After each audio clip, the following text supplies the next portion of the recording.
Hello my dear student, कैसे हैं आप? डेस मैथ एजुकेशन पॉइंट में आपका स्वागत है। आज हम चर्चा करेंगे त्रिकोणमिति पर। 9th और 10th के बच्चे या इससे भी ऊपर के जो बच्चे हैं वो फंडामेंटल नॉलेज से स्टार्टिंग करें। त्रिकोणमिति से अगर उनको डर लगता है तो अपने डर को खत्म कर दिए कि त्रिकोणमिति होता क्या है। त्रिकोणमिति एक गणित की एक शाखा है जिसके अंतर्गत हम त्रिभुज के भुजाओं और उन भुजाओं के बीच बने कोण का अध्ययन करते हैं। विशेष रूप से जो ट्रिग्नोमेट्री है,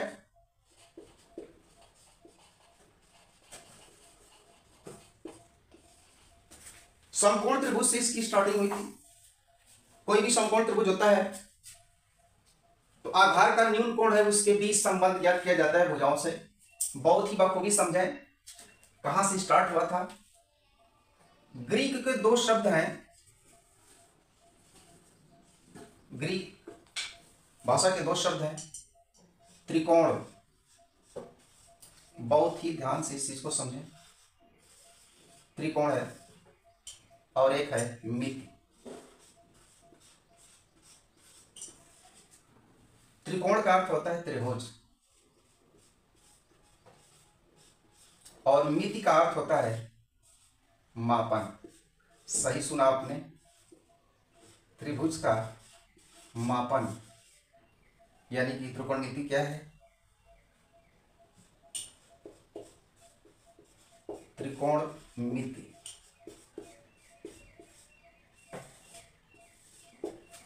एक गणित की एक शाखा है। गणित की एक शाखा है यानी ब्रांच ऑफ मैथमेटिक्स। इसमें क्या करते हैं? त्रिभुज की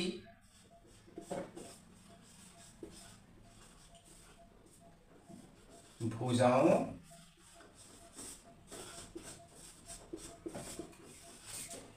और उनके बीच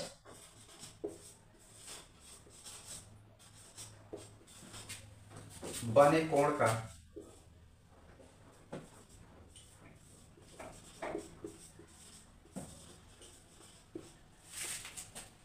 अध्ययन। एक बात फिर से समझें, त्रिकोणमिति विज्ञान की एक शाखा है जिसके अंदर त्रिभुज की भुजाओं और उनके बीच बने कोण का अध्ययन किया जाता है और इसकी स्टार्टिंग हम करते हैं अनुपात से। त्रिकोणमिति अनुपात, त्रिकोणमिति अनुपात जो होता है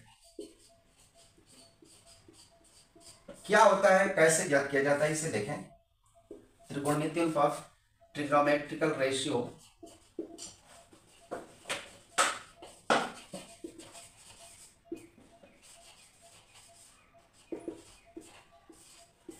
यह है क्या? किसी समकोण त्रिभुज में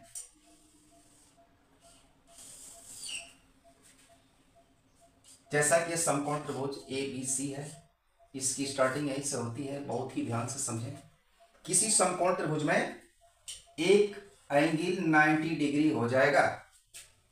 ए triangle which one angle is 90 degree is called right angle triangle। यह पहले से आपको पता है, छोटी क्लासों में पढ़ चुके हैं। 90 डिग्री के सामने हाइपोटेनस होता है जिसे हिंदी में कर्ण कहा जाता है। त्रिभुज में जो नीचे भुजा BC आप देख रहे हैं इसको आधार कहते हैं और यह एल्टीट्यूड है जिसे हिंदी में लंब कहते हैं। तीन भुजा आपके सामने है, लंब का आधार से, आधार का कर्ण से, कर्ण का लंब से। ये आपस में 6 अनुपात होंगे और उन 6 अनुपात को किससे संबंधित किया जाता है? ये आधार का जो कोण आपके पास से दिखाई दे रहा है थीटा, जैसे मैं इसको मान ले रहा हूं। यही शुरुआत है। क्या होता है त्रिकोणमिति? बहुत ही अच्छे ढंग से देखें इसको। जो लंब और कर्ण में इस कोण के लिए संबंध होता है उसको कहते हैं साइन। साइन थीटा बराबर लंब बटा कर्ण। यानी यहां पर ए बी अपान ए सी। इस त्रिभुज के अनुसार ना में कुछ भी बदल सकते हैं। इसको जो साइन थीटा होता है हिंदी में, इस साइन को ज्या के नाम से जानते हैं। इसी तरह कास है, जबकि इसका फुल फॉर्म जो होता है कोसाइन होता है, शॉर्ट रूट कास थीटा है। यह आधार और कर्ण के बीच संबंध बतलाता है, आधार बटा कर्ण। इस त्रिभुज के अनुसार जो आपके सामने त्रिभुज दिखाई दे रहा है, इसके तरफ बी सी अपॉन ए सी।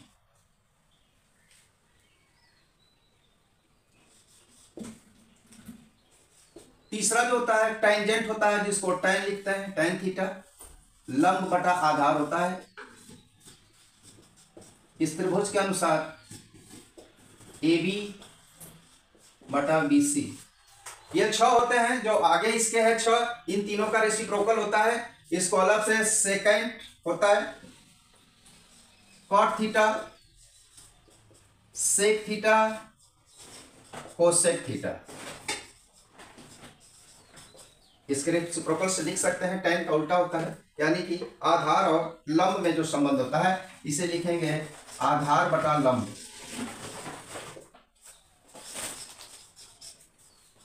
और इस फिगर के अनुसार, इस त्रिभुज के अनुसार B C upon A B हो जाएगा। और सेक थीटा कास का रेसिप्रोकल होता है, यानी कि कर्ण बटा आधार लिखेंगे।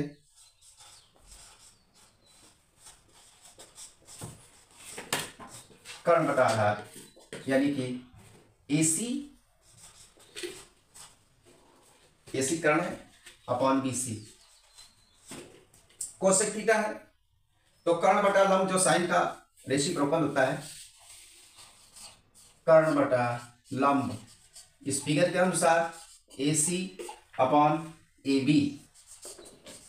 अब इसे तैयार करने के लिए कुछ आसान ट्रिक्स हैं, जैसे यहां पे मैं लिख रहा हूं लाल बटा कक्का। कुछ ट्रिक्स होता है P B P upon H H B. इसका मतलब क्या होता है? इसे पंडित बद्री प्रसाद हरि बोल ऐसे बोल सकते हैं, P by H perpendicular by hypotenuse, ये साइन हो जाएगा। बी बाई एच आधार बटा कर्ण यानी कि बेस अपान हाइपोटेनस, और पी अपान बी यानी कि tan थीटा लंब बटा आधार। ठीक इसका फिर उल्टा कर दें, एच अपान पी, एच अपान बी, बी अपान पी। और ये जो लाल बटा का होता है यह हिंदी में लंब कर्ण आधार, इसके अनुसार चलता है। तो ये याद करने का आसान तरीका है, लेकिन आपको ये 6 याद करना पड़ेगा। और इन 6 का किस तरह से आपस में संबंध है इसे आगे देखें। अब इनमें आपस में संबंध क्या होता है देखें। Sine theta cos theta, tan theta cot theta, sec theta cosec theta. Sine theta को 1 बाई कोसेक थीटा लिख सकते हैं। कास थीटा को 1 बाई सेक थीटा लिख सकते हैं। टैन थीटा को 1 अपान काट थीटा लिख सकते हैं। बिल्कुल घबराना नहीं, क्यों लिख सकते हो अभी बता रहा हूं। काट थीटा को 1 बाई टैन थीटा लिख सकते हैं। सेक थीटा को 1 बाई कास थीटा लिख सकते हैं। कोसेक थीटा को 1 बाई साइन थीटा लिख सकते हैं। यानी कि ये तीनों, इन तीनों के आपस में क्रमागत रेसिप्रोकल होते हैं। कैसे? यदि यहां पर त्रिभुज को देखा जाए, फिर वही सिस्टम 90 डिग्री आधार कोण थीटा ए बी सी। अब यहां आप देख सकते हैं साइन थीटा जो होता है लंब बटा कर्ण होता है, यानी कि ए बी अपान ए सी। और cosec 1 by sine, 1 by sine को 1 बाई साइन, यानी कि इन दोनों में संबंध देखें इसी तरह से सबका। साइन है लंब बटा कर्ण, बहुत ही ध्यान से समझें। लंब बटा कर्ण साइन हो गया, और इस कोसेक को लिखते हैं कर्ण बटा लंब। अगर इसे हम 1 बाई लंब बटा कर्ण लिखें तो क्या यह कर्ण बटा लंब नहीं हो जाए? तो एक दूसरे का किसी तरह सबका बन जाता है, एक दूसरे का रेसिप्रोकल होता है। अब मैं थोड़ा सा आगे चलूंगा कि कुछ अलग से देखें।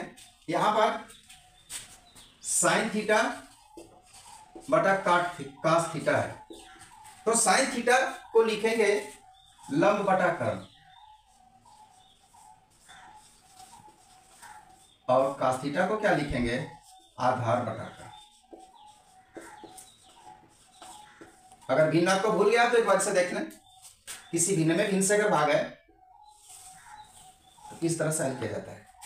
तो आपका यहां पर हो जाएगा लंब इंटू कर्ण बटा कर्ण इंटू आधार। कर्ण से कर्ण काट दीजिए, लंब बटा आधार हो गया और इसे पहचानिए क्या कहते हैं? tan थीटा कहते हैं, यानी कि साइन बटा कास थीटा बराबर tan थीटा। इस तरह से सब मान रख के निकाल सकते हैं। क्या क्या है, इसको सर्वसमीका के नाम से जाना जाता है। मैं कुछ सर्वसमीकाएं लिख रहा हूं। जो सबसे पहली सीढ़ी है, इसी के द्वारा आप कोई भी प्रूफ कर सकते हैं। सर्वसमीका जो होती है साइन थीटा बटा कास थीटा बराबर tan थीटा, कास थीटा बटा साइन थीटा बराबर काट थीटा। बिल्कुल इसी तरह से रखेंगे मान तो काट थीटा आ जाएगा। Sine square theta plus cos square theta बराबर 1। अजीब सा लग रहा होगा, बहुत इजी है। साइन स्क्वायर थीटा यानी कि लंब स्क्वायर बटा कर्ण स्क्वायर, और फिर कास स्क्वायर आधार स्क्वायर बटा कर्ण स्क्वायर। जब ऐड करेंगे तो लंब स्क्वायर प्लस आधार स्क्वायर बटा कर्ण स्क्वायर, तो लंब स्क्वायर प्लस आधार स्क्वायर को ही कर्ण स्क्वायर करते हैं। किसके रूल से? पाइथागोरस के। कर्ण से कर्ण कट जाएगा, 1 आएगा। इससे आप तीनों निकाल सकते हैं। साइन स्क्वायर थीटा बराबर 1 minus cos square theta, cos square theta बराबर 1 माइनस साइन स्क्वायर। जो मैंने लिख रहा हूं बिल्कुल इजी है, यह ट्रांसपोजिंग से आ जाता है। नेक्स्ट आगे देखें, 1 प्लस tan स्क्वायर थीटा बराबर सेक स्क्वायर। इसी तरह से 1 प्लस काट स्क्वायर थीटा बराबर कोसेक स्क्वायर थीटा। ये सर्व समीकरण बहुत ही इंपॉर्टेंट हैं और प्रारंभिक हैं। एक टॉपिक छोटा सा मैं देना चाहूंगा, जो ये मान निकाला जाता है। कभी कभी अजीब सा लगता है जब आपके सामने प्रश्न आता है, ये त्रिभुज है, 3 सेंटीमीटर लंब है, 4 सेंटीमीटर आधार है। अब कह रहा है कि मुझको आप क्वेश्चन हो जाएगा कि साइन सी बराबर वाट, कास ए बराबर वाट। अब आप सोचेंगे कि ये तो आधार पर सी है, कैसे निकलेगा? जब आधार पर यह सी है, यह का थीटा हुआ, पाइथागोरस के रूल से यह हो जाएगा √3 स्क्वायर प्लस 4 स्क्वायर 5। इसका मान 5 हो गया। साइन सी बहुत आसानी से निकाल सकते हैं कि साइन सी आपका न्यून कोण है। यहां पर लिख सकते हैं कि साइन सी बराबर लंब बटा कर्ण से 3/5 हो जाएगा। लेकिन कास से कैसे निकलेगा? इसके लिए थोड़ा भी नहीं घबराना है। इस फिगर को आपको अपने माफिक बना लेना है। देखें, जब ए यहां लिखेंगे तो बी ऑलरेडी 90 डिग्री पहले से है, तो सी यहां चला जाएगा। इन भुजाओं को बदल दीजिए। बी सी यहां, यानी कि ये 4 सेंटीमीटर हो गया और 3 सेंटीमीटर यहां पर हो गया, न्यून कोण हो गया। कास ए चाहिए, ये 5 पहले से है, आधार बटा कर्ण, तो कास ए का मान भी 3/5 ही होगा। कितना आसान टॉपिक है। त्रिकोणमिति से बिल्कुल नहीं घबराएंगे। और इस क्रम में आगे बढ़ते हुए आपको अगले वीडियो में मैं त्रिकोणमिति के कोणों का मान निकालने का ढंग सिखाऊंगा। बहुत ही सरलतम ढंग से सीखिए।